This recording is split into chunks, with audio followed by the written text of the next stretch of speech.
ఇంకా టైం పెరిగే కొద్దీ ఇంకా వేరే టెస్ట్లు ఉంటాయి కాబట్టి 28 రోజులే అయింది ఇప్పుడు అన్‌ప్రొటెక్టెడ్ సెక్స్ లో పాల్గొని. పీసీఆర్ కూడా 10 డేస్ అప్పుడు చేయించుకోలేదు, లేదా చేయించుకున్నాను, చేయించుకుంటే నెగిటివ్ వచ్చింది అయినా సరే ఒకసారి 1 మంత్ తర్వాత వెస్ట్రన్ బ్లాట్ టెస్ట్ చేయించుకోవచ్చు. అందులో కూడా నెగిటివ్ వస్తే వెల్ అండ్ గుడ్. లేదు ఈ 2 టెస్టులు వదిలేసాం, మర్చిపోయాం, అంత భయం అనిపించలేదు, మనకు గుర్తులేదు, ఇప్పుడు ఏదో వీడియోలు చూస్తున్నాం భయం అనిపిస్తుంది అంటే 3 నెలల తర్వాత tridot test, ELISA test, rapid test, P24 test, antibody antigen ఏ టెస్ట్ అయినా సరే ఇవన్నీ యాంటీబాడీ టెస్టులు 3 మంత్స్ సహజంగా 90 రోజుల తర్వాత ఈ టెస్టులు చేసుకోవచ్చు.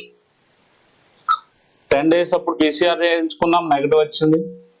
1 మంత్ తర్వాత వెస్ట్రన్ బ్లాట్ చేయించుకున్నా, నెగిటివ్ వచ్చింది. 3 మంత్స్ తర్వాత ఏదైనా ఒక యాంటీబాడీ టెస్ట్ చేయించుకున్నా నెగిటివ్ వచ్చింది. ఈ 3 టెస్టులు నెగిటివ్ వస్తే ఖచ్చితంగా